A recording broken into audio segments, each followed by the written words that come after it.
これよりヤン・エリアソン国連副事務総長と国連アカデミックインパクト参加大学学生たちとのダイアローグを開始します。日本では明治大学を含む16の大学が国連アカデミックインパクトに参加しており、本日は日本各地から多くの学生の皆さんに参加いただいております。私はこの度進行を担当いたします明治大学特任講師の空と申します。よろしくお願いします。まずはじめに明治大学学長福宮健一から開会のご挨拶を申し上げます。福宮学長、よろしくお願いします。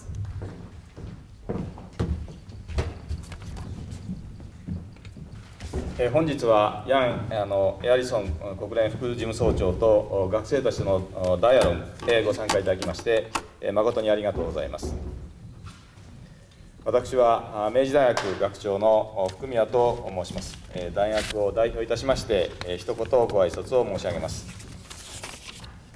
冷戦崩壊後、世界は紛争の激増と多様化、そして人権・人道問題の深刻化、国際的な経済格差拡大問題、地球的規模を介いたしました環境資源エネルギー問題などに直面してまいりました。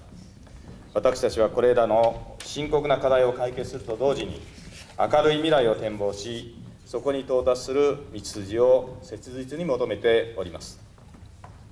国連はこれらの問題に対して、ミレニアム開発目標、グローバルコンパクト、地球サミットなどの枠組みを持ちまして取り組んでまいりました。また2010年に国連はグローバルイシューへの新しい枠組みとして世界の大学の連携を目指したアカデミックインパクトを設立いたしました。これを受けまして明治大学ではその発足以降積極的に活動を展開してまいりました。このような社会環境におきまして相互に多様性を認め合うこと、異なる文化や伝統を理解すること、そして人類愛に共感を持つことなど、これらのことはこれまで以上に強く求められております。さらに学生の皆さんが今後グローバル社会でしなやかにたくましく生き抜くためには、語学力のみならず論理的な思考能力と豊かな教養に裏付けされた人間力、こうしたものを備えることが必須の条件となります。本日のダイアログはアカデミックインパクトに参加する大学の学生を中心に、大学の枠を超え多様な若者が集まっているというふうに伺っております。志を同じくする仲間と共に語り、世界が抱える諸問題の解決にどのようにしたら貢献できるかを考え、そして、皆さんによって世界を少しでも平和で人々が安心して笑顔で生きることのできるものにしてもらえるのであるならば、学長として幸いに存じます。最後になりましたが、本日のダイアログ開催にあたり、ヤン・エリアソン国連副事務総長、山下様、小野様、ご調整いただきました国連広報センターの方々、そしてご参加いただきました皆様に、心より厚く御礼を申し上げます。この御礼を申し上げまして、私のご挨拶とさせていただきます。今日はご参加ありがとうございます。福宮学長、ありがとうございました。引き続きまして、エリアソン国連副事務総長より学生の皆さんへご講演を賜りたいと存じます。この度のご講演のテーマは、国連副事務総長と語ろう、世界の平和、開発、人権を実現するために、私たち大学生にできること、国連のさまざまな取り組みを知り、関わることであなたもグローバルな人材として、世界に良い変化をもたらすことができる、です。それではエリアソン国連副事務総長、ステージ中央へお進みください。Mr. Eliasson, please step forward to the main stage.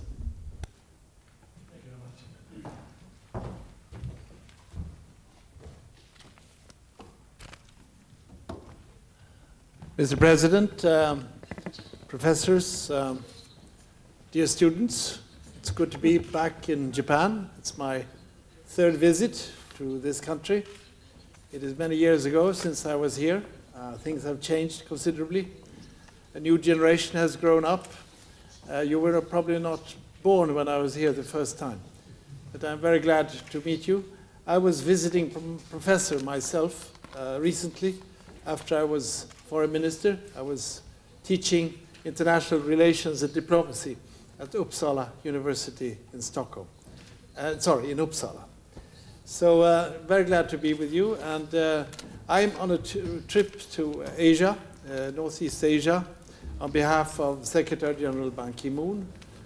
First, I visited China and Korea. I was there at the inauguration of the president of Korea, the first time a woman president in Northeast Asia.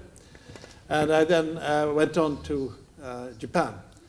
We have spoken very much along this trip about the role of the United Nations and the countries in this region and the importance of multilateral and international cooperation, and the role that countries like Japan play for the United Nations.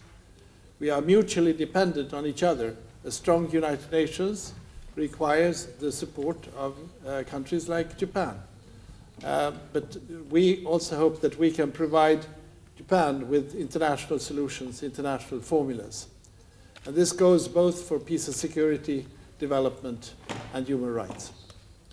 So I'm indeed very, very happy to be with you, and I look forward to speaking to you about the subject that is given, how you can contribute to promoting peace, development, and human rights in our world, and also how you can make an impact by joining our common efforts at the United Nations.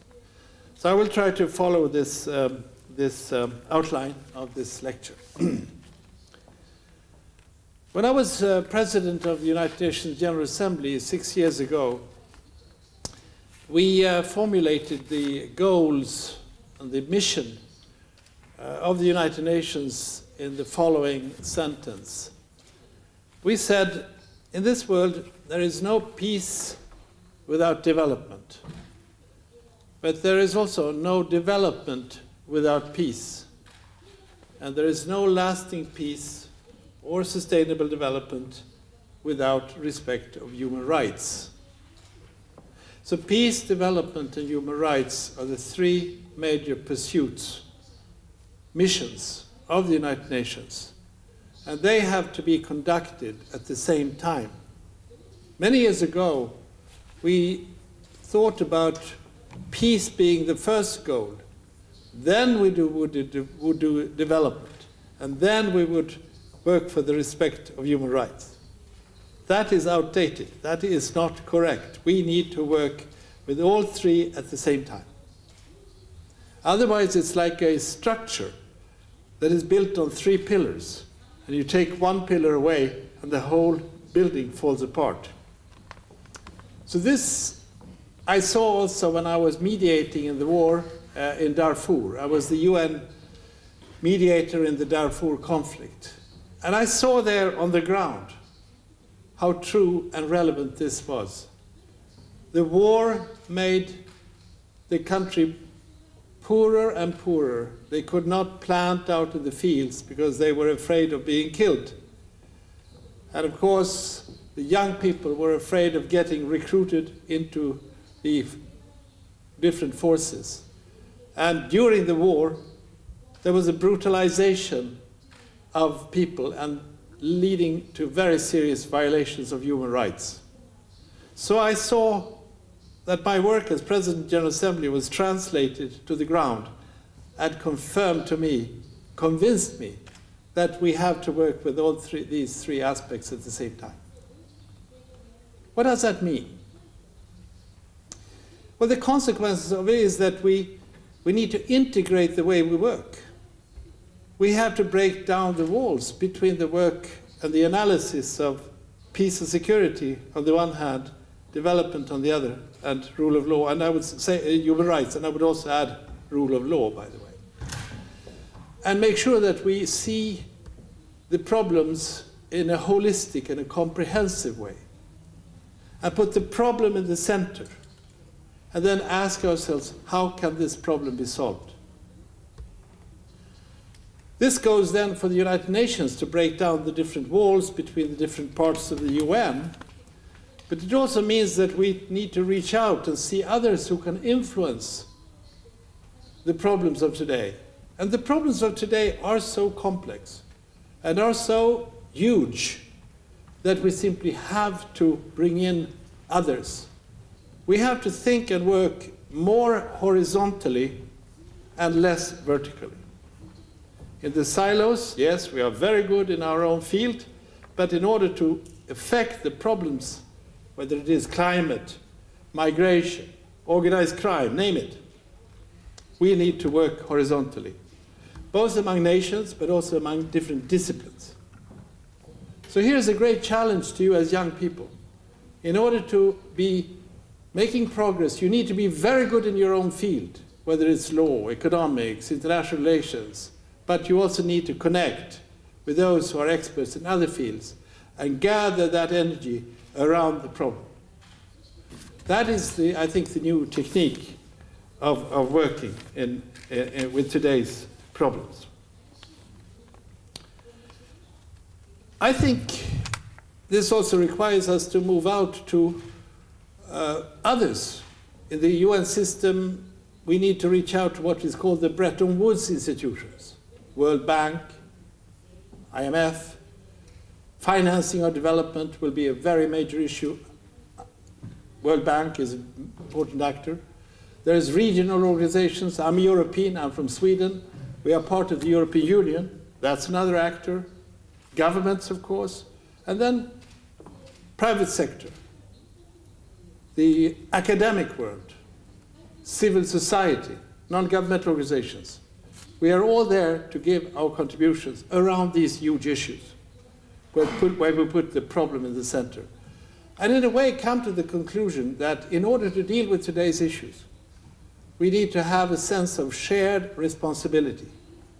A sense of shared responsibility.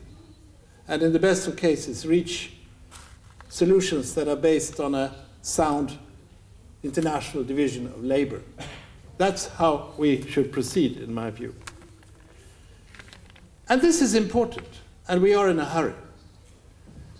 I would say, having worked with the United Nations for many years and also worked in a national government and diplomacy, that I think we are seeing now a test of multilateralism, a test of international solution, a test of the United Nations.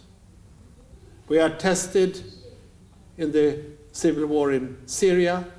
We are tested by the achievement or non-achievement of Millennium Development Goals. We are tested by inequalities. We are tested by injustices. We are tested by violations of human rights that are almost indescribable. We are tested by the rights of women to take their right place in history and in societies. We are tested by children who are paying a tremendous price for the suffering in conflicts. This is the test of multilateralism that we are seeing, the test of the United Nations. And we have to prove that we can deliver. If we cannot prove that we can deliver good solutions, good formulas on the international scene, then there are forces inside nations that look inward and say, this outside world is a problem. That's where the problems come from. That's where jobs disappear. And they identify the outside world as a problem, not as a possibility. And what would happen to this world of globalization and openness across borders if the outside world becomes a problem? And different forces inside nations identify the outside world as a problem, particularly if they identify those outside forces in ethnic terms, religious terms, sectarian terms, even racial terms, then we are in for a rather somber future. That's why the work in strengthening the international cooperation, strengthening the United Nations is so important. And that's where I serve right now in both issues related to peace and security and issues related to development, and also issues related to human rights and rule of law. But it is a huge task, and we need, as I've said earlier, the support of all, the mobilization of everybody around these huge tasks. Also, what I have found as a change since I was in your age is that today you can hardly draw a line between what is national and international. If you look at the issues I mentioned, migration, climate, organized crime, how can you draw a line between what is national and international? It's impossible. The problems of any society today are to a great degree international at the same time as they are national. And we have, in fact, the same agenda. The environmental programs in Japan are relevant for CO2 emissions for this planet. What is done on policies on migration will affect immediately a number of countries in the world in many respects, politically, economically, socially. So, my conclusion is this: local and global is the same. Have you thought about the word global? I don't know how it is in Japanese, but in my language, it's something very far away. Global, summed up in atmospherics. But have you thought that the word global is actually always somebody else's local? Global is somebody else's local. That is the world in which we live. And I would go as far as to say that what we should try to do in the UN is to try to present such good international solutions, such good formulas for how we should deal with these challenges, that they are seen as being in the national interest. Think about this. If you can see the international solution as a national interest, what happens? The borderline between national and international disappears. What you need to do on the international scene is something that you can defend in Parliament as a good thing for your country. It is something that the editorial writers in the papers can praise as being in the country's interest. And it is something that the people on the street will say, we need to have these rules on climate, we need to have these rules on migration internationally so that we can have a good life in our own country. The false line between international and national is one of the biggest problems we have in today's world, and it's our job to prove that the international solutions are in the national interest. Let me move to the second part, which is more directly to the young people's strivings, dreams, and aspirations, and that is how can you make an impact? How can you increase your role in affecting your society and by that affecting the world? Well, my first point is that in order to change the world, you do not necessarily have to be working abroad or working internationally. I would say building a good society, a strong society, with the belief and conviction that the outside world is a necessary component of the strategy to build this nation is also something very good for international cooperation, especially since I've already claimed that the international and national are the same. So I would say those of you who will not end up working with international affairs, you can do something very useful by having always an international attitude to what you do at home, so that whatever you do will be having an international dimension, so that you don't look inward, but that you always look outward in the interest of your nation. My second general remark, before giving you some advice, is that you should know that you don't have necessarily to win a Nobel Peace Prize or become Undersecretary, Deputy Secretary of the UN. You could also do something in a smaller way. Everything is that you do in order to improve conditions around you, whether it is the environment or the children's welfare around you, or standing up for someone who's persecuted, or helping somebody who is in extreme poverty, in your neighborhood, in places that you perhaps can reach also through non-governmental organizations, through just being a member, by paying the dues to something you believe in, that's also part of international solidarity, part of international cooperation.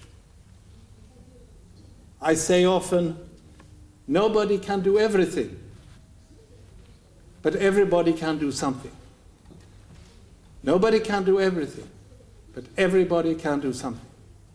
And that you should realize, because sometimes I remember my own children, who are now grown up, were saying, "Dad, it's so big, these problems. I can't stand it. When I see these pictures on television, I want to turn it off. Stop the world. I want to get off. It's too much for me." That sense of hopelessness and powerlessness we must fight, because there is always something we can do on any scale, by everybody.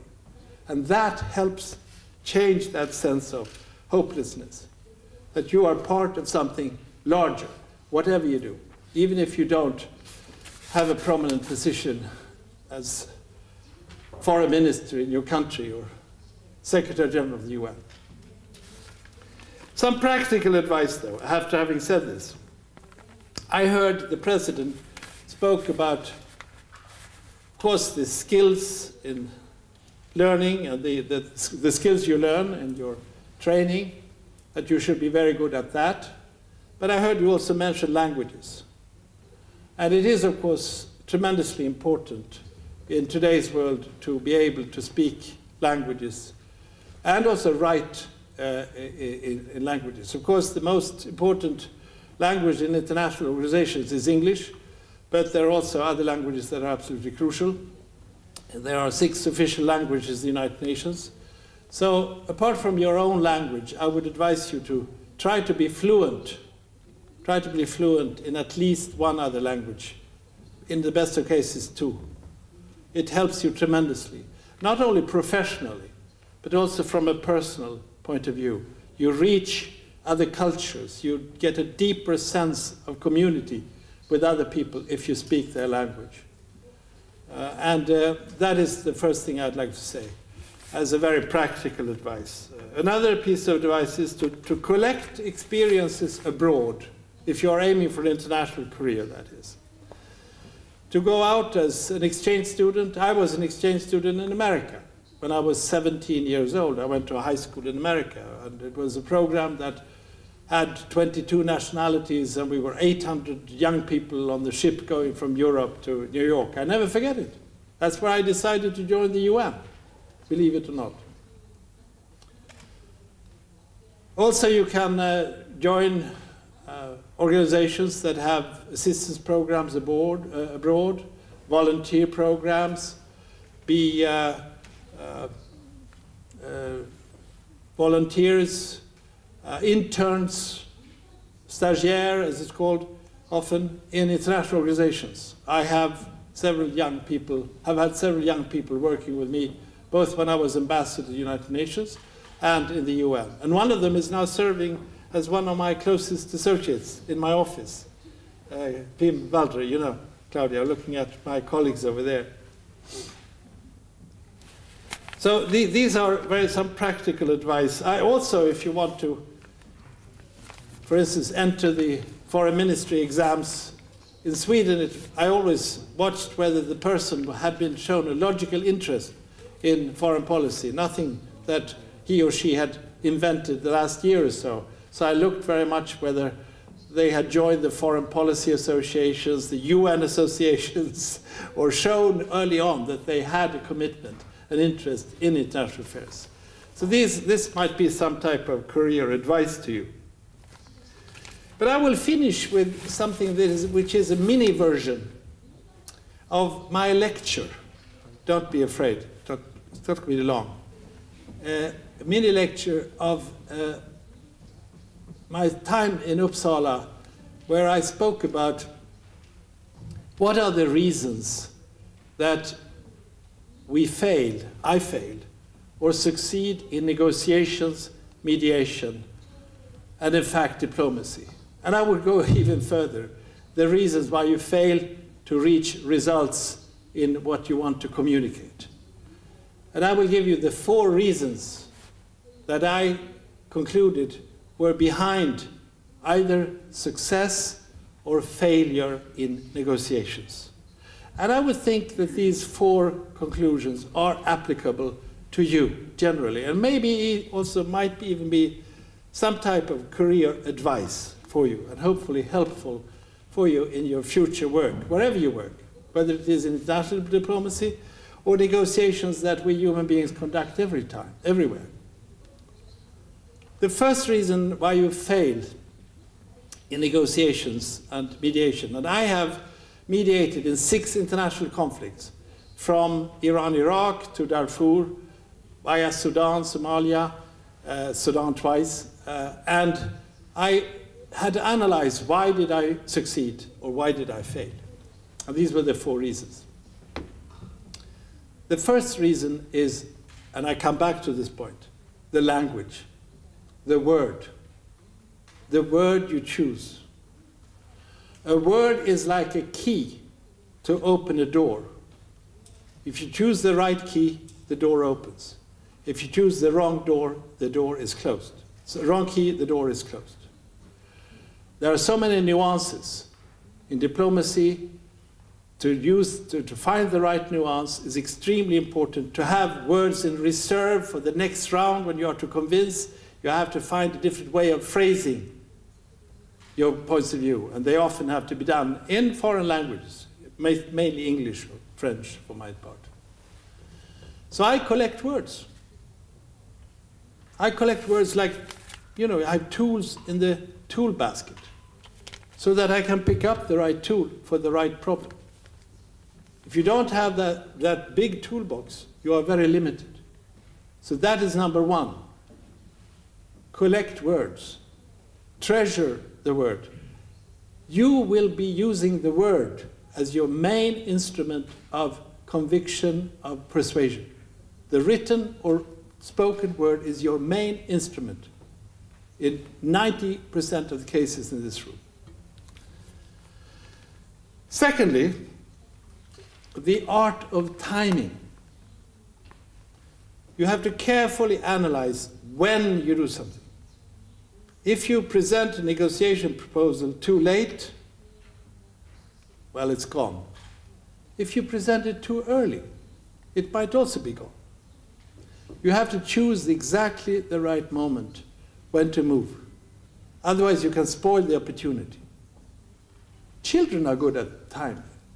Children are very good at timing. In Sweden, we have a system of where we pay the kids a little allowance every month. I don't know whether you have the same in Japan, but my children were extremely skillful. They never asked for a raise in the allowance when I was on my way to work on a Monday morning. No, they came Friday night when I was in good shape and had dinner with my wife and had a glass of wine in my hand. Then they said, Dad, it's time to raise. My friends have a higher allowance than I. They knew the art of timing. They know the art of timing. Third reason to fail or succeed in negotiation is cultural sensitivity. You have to know the other side. You have to respect the other side. You have to know the language, at least parts of the language. You have to know the traditions. You have to know the religion. You have to be interested, something which you shouldn't force upon yourself because it's a great pleasure to learn about other cultures. But if you show the other side the respect of knowing their culture, then you create trust and even sympathy. So I always, when I was foreign minister and deputy foreign minister, asked my delegation to spend 3 days extra when they went off to negotiations. My budget people complained bitterly. These hotels are very expensive. How can you do so? I said they have to. They have to get off their jet lag. They should sit in a cafe, pick up the gossip, get to know the best areas for finding the cultural sites, the mosque or the synagogues or the churches, whatever, the holy sites. They should know more about the different tribes or different groups inside the country. So this cultural sensitivity is extremely crucial in order to be successful in negotiations. I once broke off a negotiation in Iran because I was so tired we couldn't make any progress. And I showed too obviously that I was tired. So they looked at me and said, "What is it you want to do?" I asked for a break in the negotiations. And then I said, "Well, since you asked me what I really want to do, I want to go and see your carpet museum. I've never been to the very famous carpet museum in Tehran." And first they were very taken aback, and then secondly they were extremely happy that I wanted to see the pride of their culture, which is how to make beautiful carpets. And by that I opened up, and I remember that afternoon after I came back, it was a completely different atmosphere. I had touched the button of cultural sensitivity, and cultural understanding. The last point is personal relations and your own personality. Always tell the truth, always be trustworthy, always show the concern for finding the solution on the basis of honest convictions. Try to build that relationship so that trust is developing, and in the best of cases, sympathy. I had to limit myself to trust when it came to negotiating with Saddam Hussein, whom I negotiated with for many years, for many hours, several times. But at least I think there was respect that he knew that I would convey my views very clearly and hopefully honestly, and that I would convey what he said to the Iranian side, and vice versa. So remember that that's element of what kind of personality you are, openness and honesty that you show has to be translated to also the professional field where you create this trust, because without trust you will never reach an agreement. There has to be 100% trust. Often parties to a negotiation are very nervous, so they have to trust the mediator. So those would be my 4 advice to you. This was a lecture I gave originally now 5, 6 years ago. If I were to be asked today, is this now a complete picture? I would say yes, with one exception. I would today, 2013, add the power of communication, the power of media. The new factor is social media. You know the power of the blue BlackBerry, the power of the Twitter, the power of the photographs from the Middle East, from the Arab Spring. You know the importance of, in an hour, you are reaching millions of people. This is new. And your generation knows this much better than we. And that is a new factor also in diplomacy, that we need to have a public face of diplomacy. And we need to take into account the power of communication. Claudia, who comes along here with me, has a camera with her. So she picks me up in different situations, sends it to New York, and out on the blog or Twitter, isn't it, sometimes? So that you will probably be on our blog and Twitter in a couple of hours. And that I've learned from you, from the young people. I would probably like to stop here. I would just say 2 things. If I were to leave a word with you about an area where you can do more work, and now I talk also to the President's University, the professors, an area where I would like to see more work done, that is on the area of prevention. How do we prevent conflicts from erupting? How do we prevent development from going deeper and deeper into extreme poverty? How do we prevent the first violations of human rights into becoming ethnic cleansing or even worse, genocide? How do we have mechanisms that warn us so clearly that we have to act? I would wish that diplomacy would move in that direction, because I have spent far too much time as a, if I may say so, a metaphor, a fireman who comes to the fire after the house has burnt down. In the wars I've been involved in the humanitarian disasters, I feel I come in too late. I ask myself, Why wasn't I there when the smoke developed? Or when the arsonist was reaching for the match? That's where I wanted to be. And this, I think, should permeate the whole system. Security Council should act to threats to international peace and security. Threats is before it has happened. That's not the case normally for the agenda of the United Nations. And we have warnings when there are human rights violations. And there is warning when a humanitarian crisis will turn into a huge disaster. We should act early. And I leave it to you to keep this in mind as one of the main achievements for the next generation, if you could be better than we on acting early and not waiting until the disaster. My very last words to you, before you may ask questions, is that there is also need to have a sort of a basis in your own for your own principles, what you stand for. It's like skiers going down a slope. You need to have the what do you call it, the sticks in the going down, so that you don't go down too fast. You have to have, where are my principles? Where are the values that is guiding me? And there, of course, for us in the United Nations, those values are laid down in this document that I always carry in the pocket.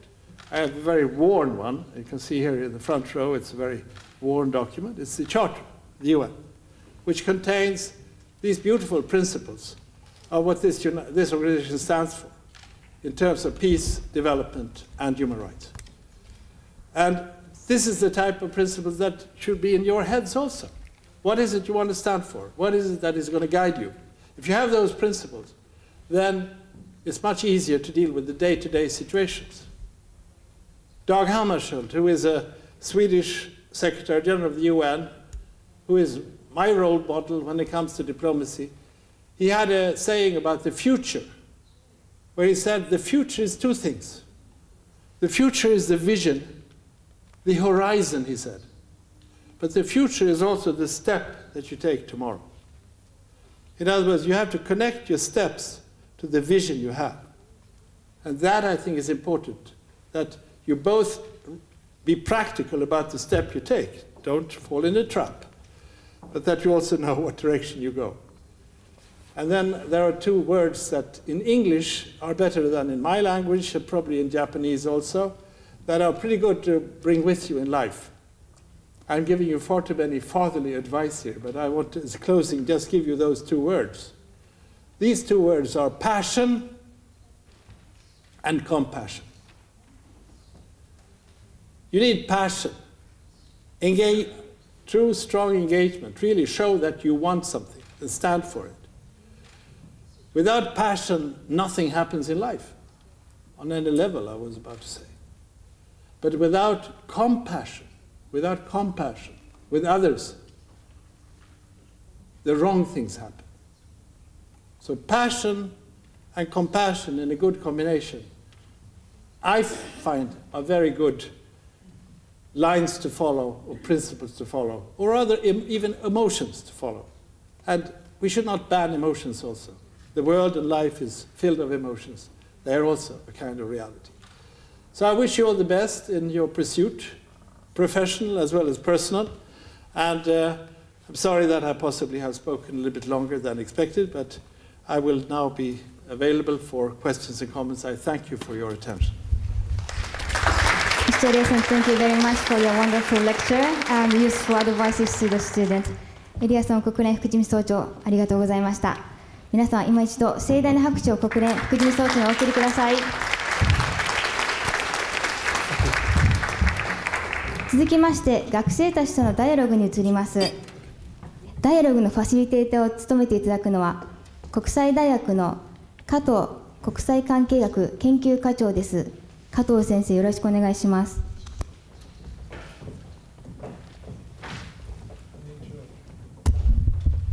国際大学の加藤です。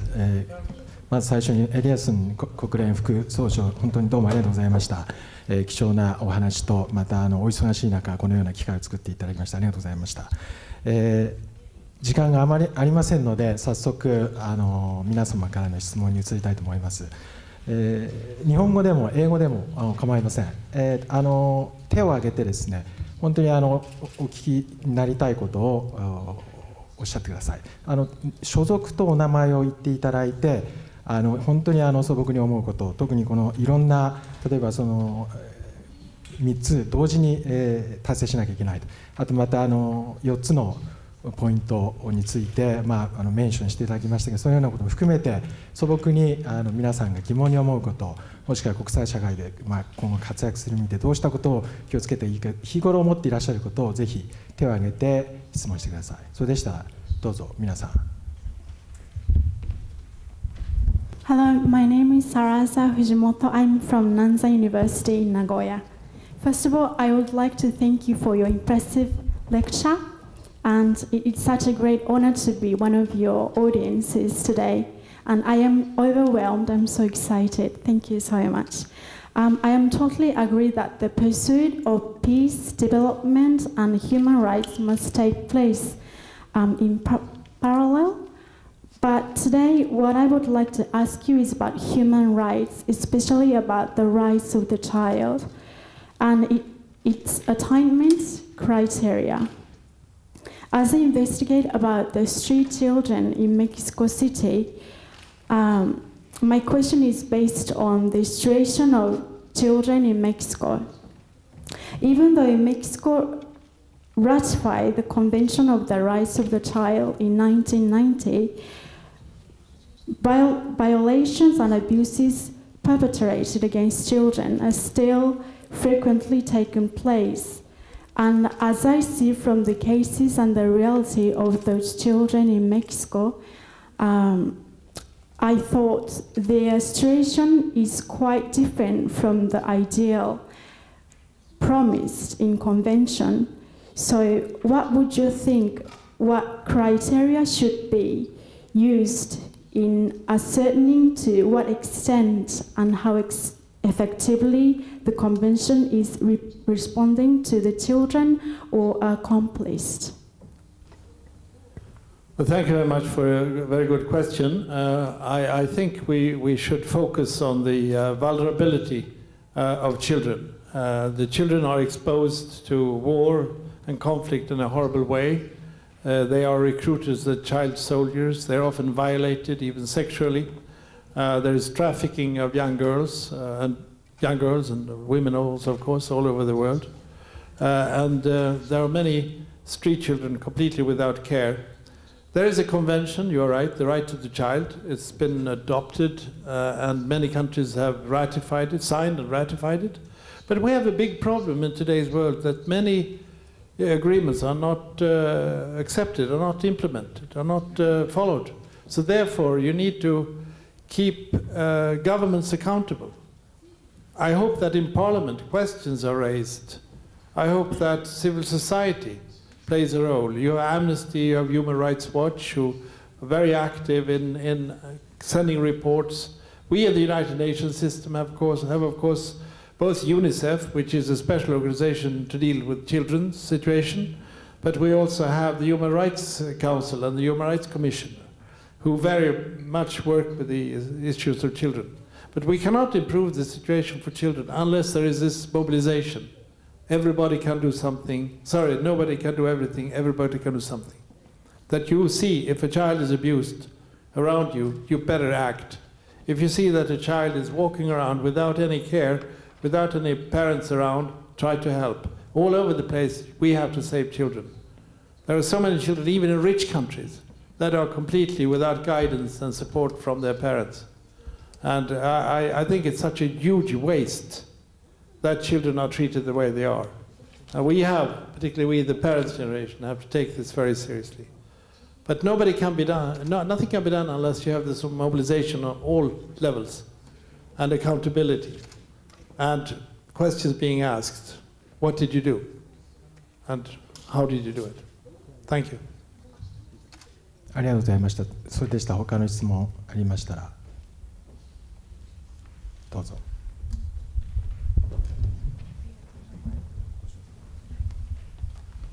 Hello, my name is Natsu Kimura and I'm from Tsuda College. I'm Natsu Kimura from Tsuda College. And thank you for your wonderful lecture. And I wanted to ask about peace. And You said you visited Korea and China before you came to Japan, and the main problems that the East Asian region faces bases mostly on historical issues. And I want to know how your idea that how we can tackle historical issues when everyone has such different perspectives and such different views on historical issues, and how can we understand each other and build that compassion? My home country is Sweden. Our arch enemy for hundreds of years were the Danes, Denmark. We took the life of each other gladly all over the place, for hundreds of years.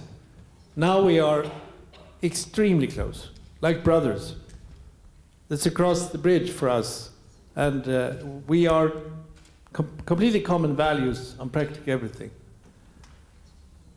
This developed because we had an increased interdependence, trade, people married across the border, and suddenly we realized that if we hurt the Danes, we hurt each other, we hurt ourselves. The same thing with European Union. French and British killed each other up until only 70 years ago. Then the European Union was created, and they realized that if they hurt the French or the Germans, vice versa, then they hurt each other. Or they hurt themselves, sorry.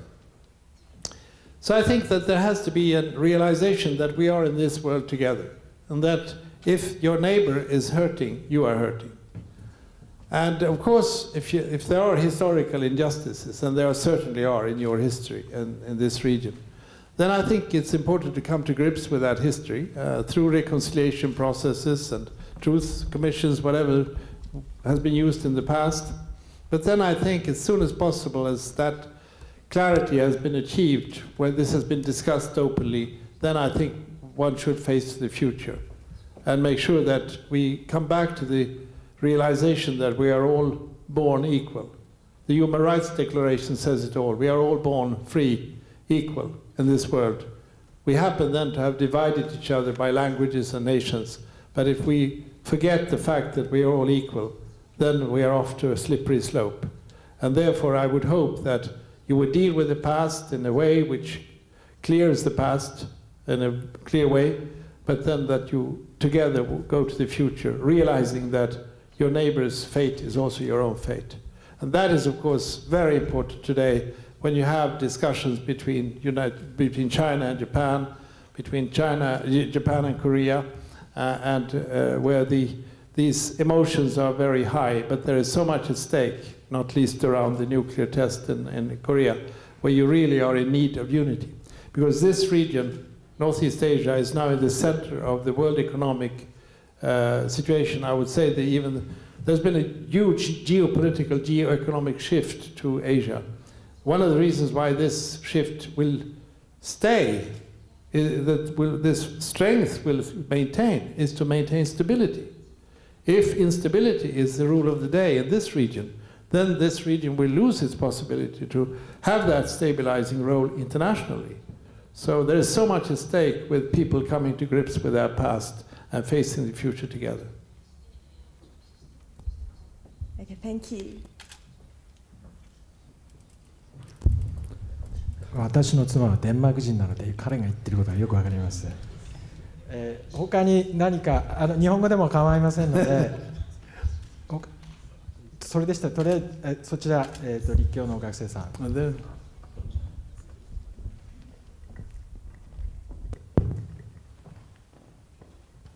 Thank you so much for your thoughtful speech.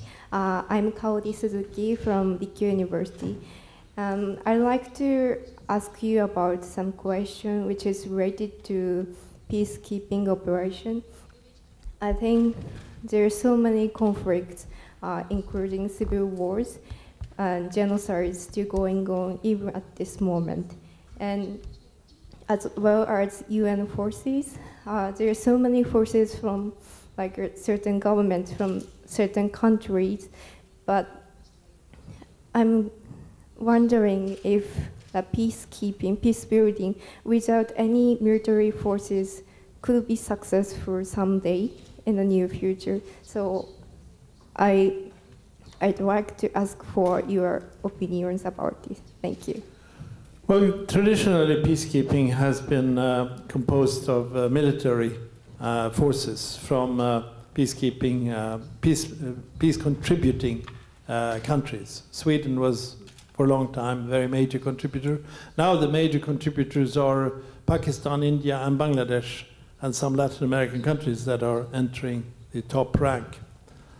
I still think for some time we need military personnel. But of course I would like very much to see more of civilians, because the modern peacekeeping operations also contain civilian components. We want to create civilian institutions. We want to train police. We want to train people who work in the judicial system.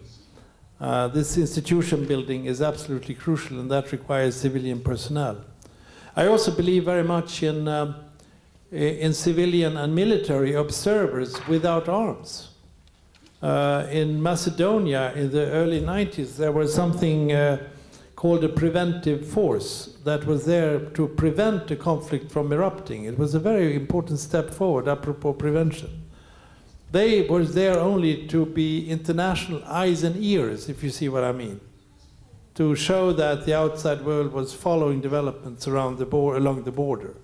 So I think one should move more and more in the direction of civilian and military in different mix, depending on the situation. But we have a big new problem. The fight against terrorism is now taking forms that lead to the situation where the United Nations may be involved in even combat situations, or risk coming into combat situations, or even what is called peace enforcement situations. In Mali, for instance, and Congo, we are just facing this issue now. And of course we have to play the role to unite the nation and fight against terrorism and human rights violations, as you have seen in northern Mali. But on the other hand, the United Nations must maintain its neutrality and impartiality, so that our personnel, humanitarian operations, human rights observers are seen as neutral. So we have many major challenges, but one of them is this one, to strengthen the civilian component.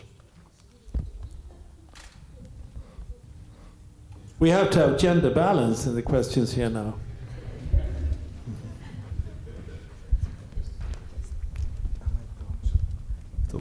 オーブリン大学から来た小笠原純也と申します。You said we should speak English. No, you can speak Japanese if you like. I mean, you said we should try to speak other languages. So well, you don't have to start today. Well, I want to try. So, first of all, do you know Aspire? Aspire, the student organization which is based on United Nations Academic Impact. Aspire has just launched last year, so we are trying to decide kind of goal. But as you said, we have to do many things at the same time. But as you know, there are many world issues now, like poverty, food population, or conflict, or many things. So I understand that we have to do many things at the same time. I mean, not vertically, but horizontally, as you said. But I think I have to decide which problem we have to solve. We have to try to solve at first. So I want to ask you that, I want to know that your personal opinion, that what kind of problem we have to solve at first, or we have to contact the problem, we have to reach the problem. Well, first of all, I think I don't want you to feel that you have to know everything, that you have to be an expert on both peace and development and human rights. You can be the expert in your own field, but you should know that you should work together with your colleagues in the other fields. It's not necessary to be a Renaissance personality and know everything in depth, but know your own thing very well. But realize that you have to have teamwork. You have to bring in the others. Second thing is a piece of advice that I had when I was foreign policy advisor to a great Swedish Prime Minister, Olof Palme. He was an internationalist and he was very active.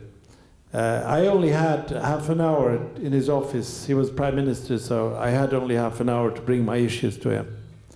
And if I was in too much of a hurry, he wanted to do everything very intensely. He didn't want to diffuse his attention. He was focused completely on what I was just talking about. He didn't think about what I had said 5 minutes earlier or what he was going to do in 5 minutes later. He was absolutely focused. And if I was in a hurry and moved too fast, he said, remember, take it easy, one hell at a time. One problem at a time. Don't confuse, be focused, do what you are supposed to do now and be very focused. So that's my general remark. On which issues? Well, there is so much. Everything that is related to signaling the equal value of man is extremely important. To take away the risk of demonization of the outside world, to risk that the outside world becomes a problem. So human rights to me, the fact that we are all equal, that we must fight for that extremely hard. Whenever we see a group persecuted for some reason, or a group of society, like children, being mishandled, mistreated, then we have to react. Everybody's equal value. Whenever you see that little difference when you play down the value of somebody, then you have to react. That's number one, more basic. Then I think there are 3 issues, I would say. Climate change, everything you can do to stop the deterioration of the climate. No doubt. It's an existential issue. We sometimes in life have plan B, but we certainly do not have a planet B. This is existential. This is your first time in history that this issue, sustainability, is existential. The second issue which needs more penetration, apart from prevention, is migration. Migration is a huge phenomenon around the world. It has enormous implications, politically, economically, socially, psychologically, and is underestimated as a force of positive change if we do it right, but negative consequences if we do it wrong. So migration policies, internationally and nationally, to me, is an extremely important issue to focus upon.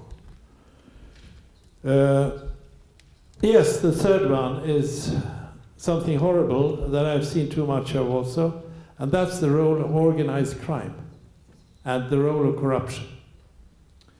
Organized crime has such an extent now that it becomes like a poison in the blood. It has so much money to deal with, hundreds of billions of dollars in drug trade, at least $100 billion in illegal arms trade, $100 billion in prostitution and trafficking. Enormous sums of money which go into the bank systems and penetrate the financial markets and so forth, and is a source of corruption. Officials are being bought, and they are threatened if they try to do something about it. I have met judges and prosecutors who are scared to death because they are threatened. If they were to now challenge these forces, they run the risk of their lives. We have seen that in Latin America, we have seen it in the Balkans, and I've seen it also in Africa. And this must be stopped. And our methods in our democracies and societies are so much weaker. We have to save money on the police, on the customs, and so forth, and very low pay in the public sector, while this money they certainly do not pay taxes, are becoming bigger and bigger. And I'm afraid that this could take over institutions and even take over democracies. So this would be my 3 most important issues. 他に質問を、それでしたらどうぞ。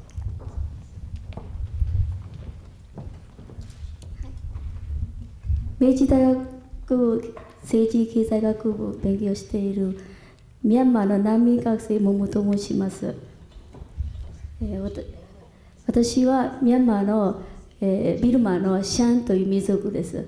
私の国で今内戦がまだ起きています。チン州にまだ少数民族の内戦がまだ続けています。その中で今の現在の政府は、先ほどおっしゃった通り原則3つは平和と開発と人権が原則でありますが、私たちの国はまだ平和になってないんですけども、今の政府は開発進んでますか？エリアソン氏はどう思ってますか？お願いいたします。Well, I have spent time in Myanmar, or Burma, as you would probably say. I was negotiating the return of 50,000 Rohingyas to Myanmar back in 1993. They had been thrown across the border to Bangladesh, and I negotiated the return of the Rohingyas to the Rakhine area. And the same problem persists today, continues today. So I know Burma pretty well, and I know that there is still fighting. I hope there is progress with the Kachin and the conflict there. And I talked about that issue before I left New York. It's hopefully seeing a positive development. I am of two minds on Myanmar. I think we should recognize that there have been steps forward. And I think one should encourage those steps forward. One should reward the steps forward, because those who in the military leadership are taking this initiative are probably taking risks vis-à-vis some hardliners. So it's important that they find that they are rewarded for opening up. So therefore, I think we should recognize what the president is doing, and hopefully push that even further. The second thing is, of course, that still there is much to do, and we have to remind of the continued agenda, both in terms of human rights and peace, of course. I would hope that you would strike the balance right between encouraging the positive steps and not forgetting the principles which are at stake, but do that as much as possible in dialogue with the regime, with the government. And then, of course, see to it that you have the release of all political prisoners, and you have a debate going. So I would, if I were a young person like you, I would probably be giving the benefit of the doubt and pushing them under very strong expectations to continue this road. And then hopefully that will work. If not, you have to have a plan B.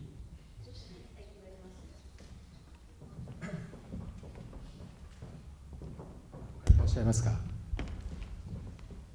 それでしたら向こうの。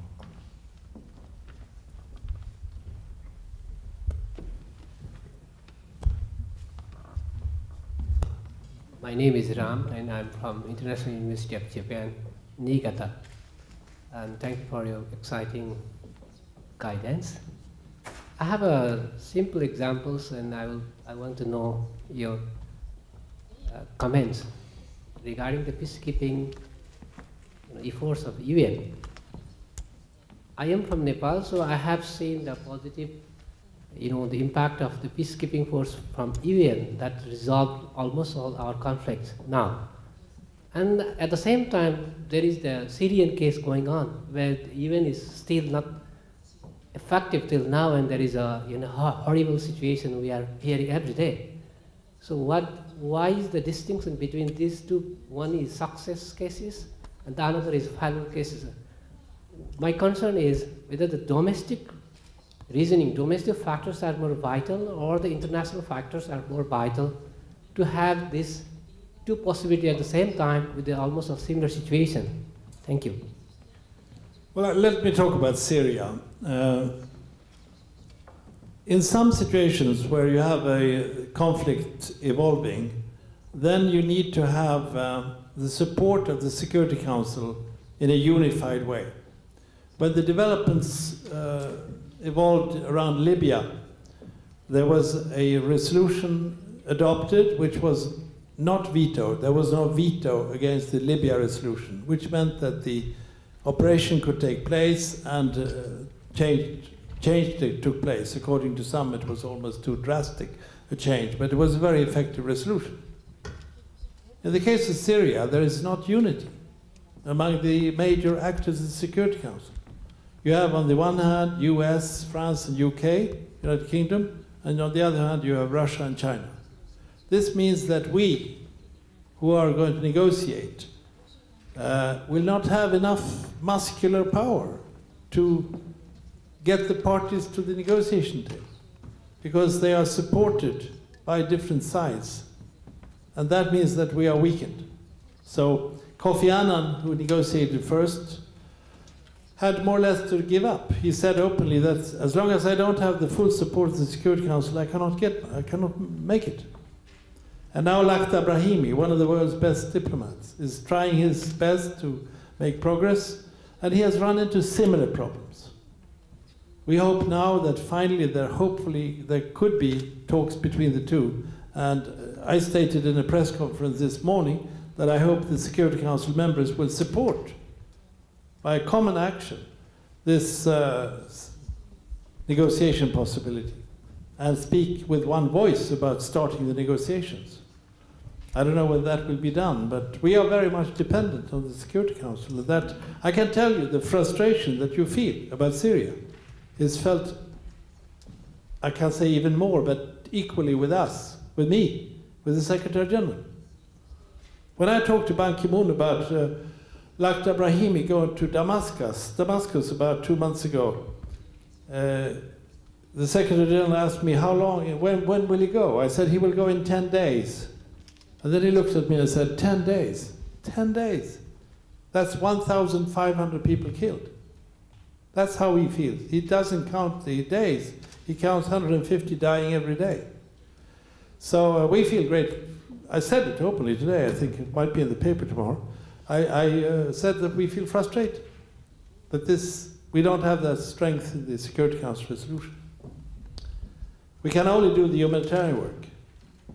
We have a tremendous operation going on in Syria, but also outside. I was in Beirut only 2 months ago and saw the number of refugees.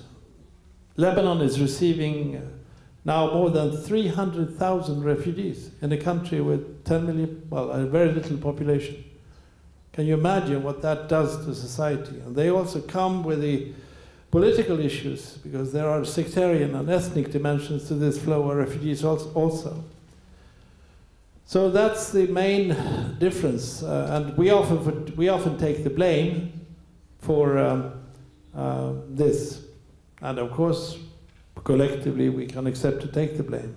But if you analyze why we are not doing more, it's very often that we don't get the support from the united Security Council.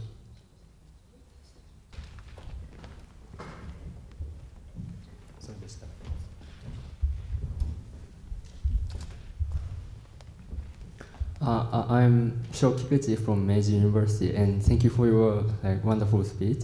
And I have basic question about the peace.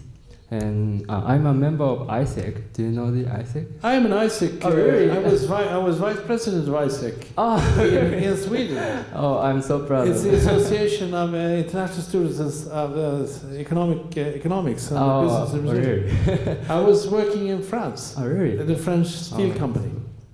Oh, that's good. And maybe you... The world is small, isn't it? Yeah. And maybe you know our vision. Our vision is peace and fulfillment of humankind's potential. And I'm often thinking about the peace and what is the peace and what is the definition of the peace. And I think it depends on each people. So I want to ask the definition of the peace. What do you think about it? Well, this is getting philosophical.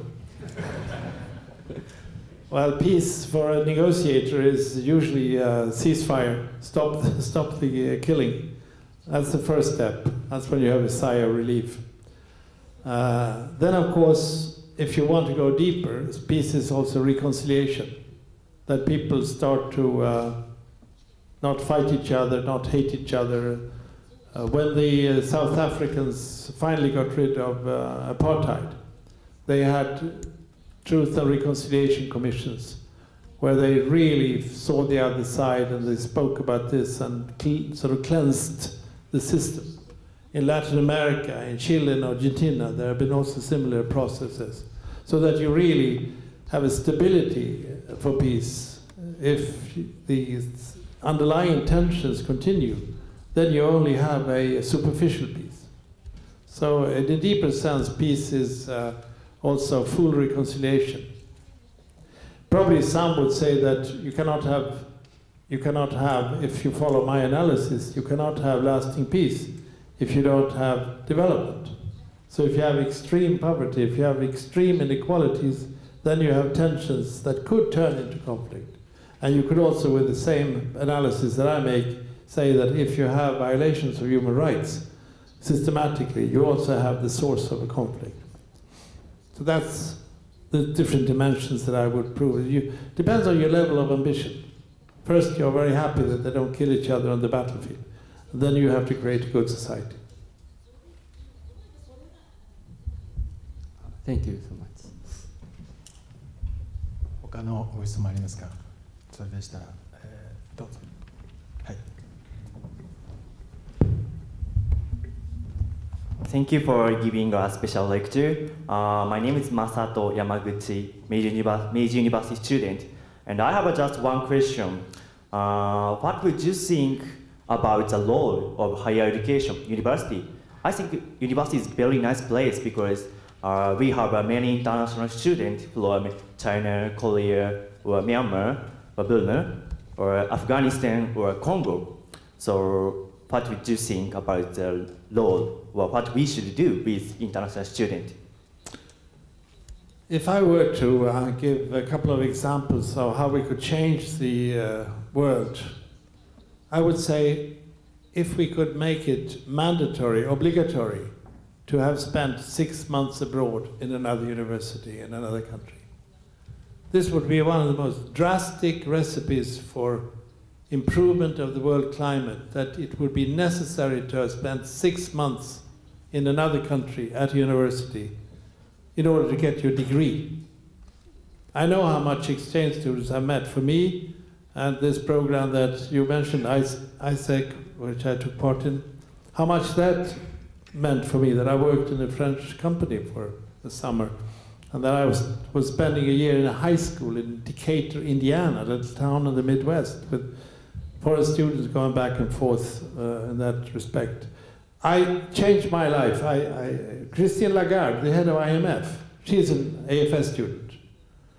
I can give you a number of names of foreign ministers and people high up who are up there, and if you could see their success, it's because they had, as young people, got the sense of respect and knowledge of the other countries. So a massive exchange program among universities would be fantastic. Remember, Claudia, I had to remember this in a speech in New York. This is really, and I'll talk to UNESCO about this. I have these ideas. Masumi, you remember? Some idea about this, a massive exchange. You just gave me a good idea. Thank you very much. But then, of course, it's also what I said earlier, that the universities should have also in their teaching the international dimension. And here's a great responsibility on teachers and presidents, that you make sure that that global dimension is coming into the teaching, so that you are not having the teaching inward looking. But that's another subject. But I think exchange programs are great, and I would encourage you to go abroad if you can. But it should be organized. You know, in America, the campuses, they have huge places there in the summer when it's closed. Why not use these campuses where they have dormitories and everything, and then make sure that you have 300 students coming from Meiji or the other universities, and vice versa here. Ann Arbor would come here, and they would, I can tell you, it would change the atmosphere. And these people are then becoming CEOs or senators and have this experience with them in their fingers, in their senses. And you learn languages. Thank you very much.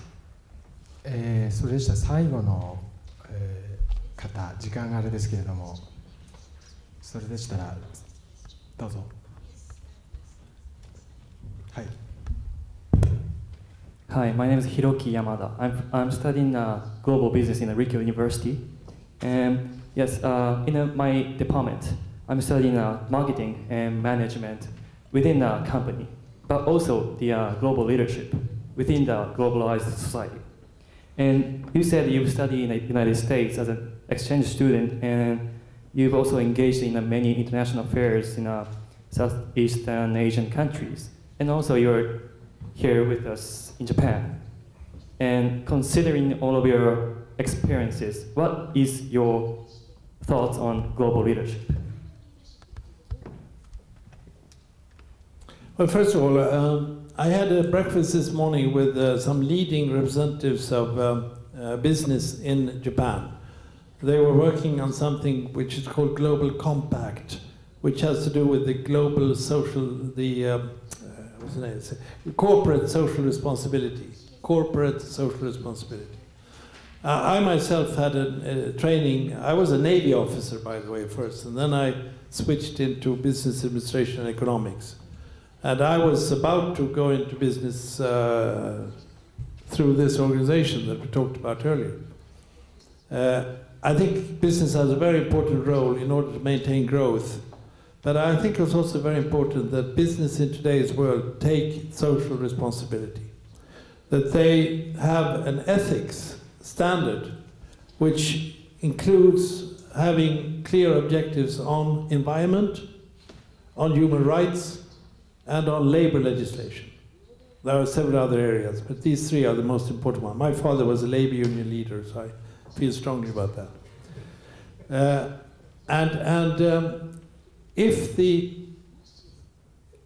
business world accepts to play that role, then I think you would have a much more harmonious relationship to the labor force and to the general public if that role is accepted.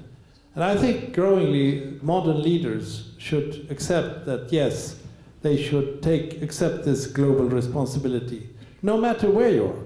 As I tried to make the point, everybody has to have a global perspective, even if you work at home or whatever sector you work with. Well, I haven't received that question before. What constitutes global leadership, good global leadership?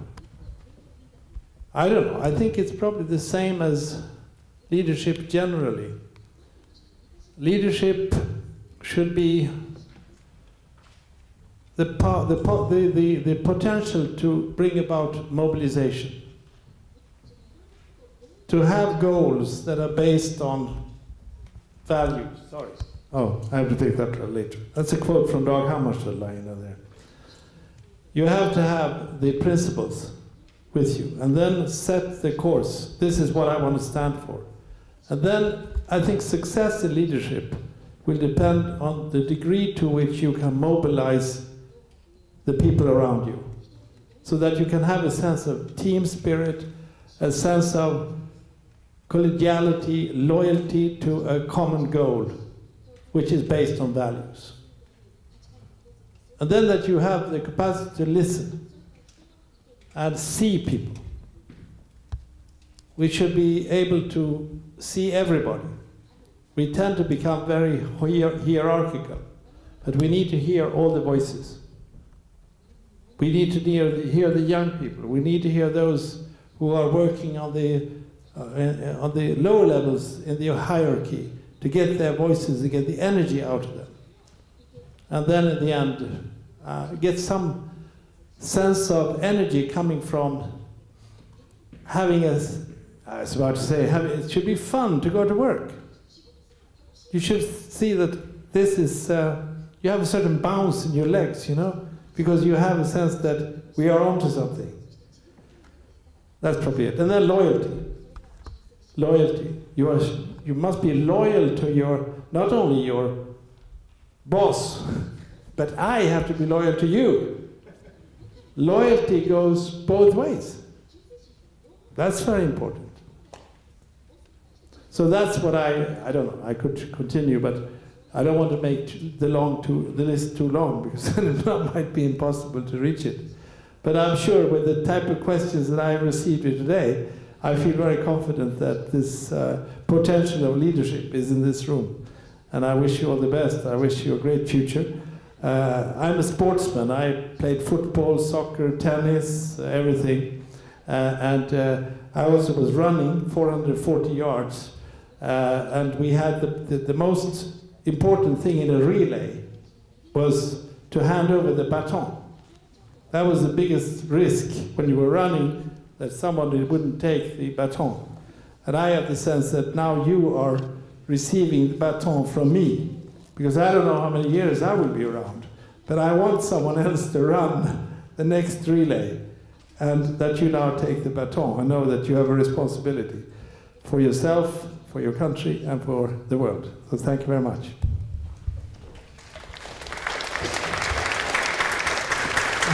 必要でしたら皆さんどうもありがとうございました。もっと質問あるでしょうけれども、時間がないので次のセッションに移させていただきます。それでしたらソラさんにバトン出します。ありがとうございました。それでは最後に立教大学の白石副総長より閉会のご挨拶を賜ります。白石副総長、よろしくお願いします。はい、立教の白石です。まずエリアソン国連副事務総長に本当にエネジェティック、エネルギーのある、そういう感じ皆さんしてもらえたと思うんですけれども、本当に心からお礼を申し上げましょう。ありがとうございました。今日ここにですね、出席の皆さん方、ホスト校は明治大学の学生さん、あと提携を結んでいるですね、立教大学、国際大学のみならず名古屋からなんだんですね、桜美林から、そして津田ですか、このアカデミックインパクトに参加する大学の学生諸君集まってもらいました。実はですね、今回のきっかけ4ヶ月ぐらい前になりますけれども、アカデミックインパクトの加盟校大学がですね、東京に集まりまして会合を持ちました。その際にですね、国連の事務総長または副事務総長または部長の方々がお仕事で東京にお見えになるときにですね、ぜひともアカデミックインパクトに参加している各学校の学生諸君とこういうダイアログを持ちたいな、そういう話が出ました。意見交換をしました。それがですね、なんと半年も経たないうちに4ヶ月ぐらいですか、実現する。本当に私は嬉しく思っています。しかし我々だけの努力でできたものではなくて、国連の方々、国連広報センターの方々、アカデミックインパクトの方々のご尽力で実現できたということで、本当にお礼を申し上げたいというふうに思います。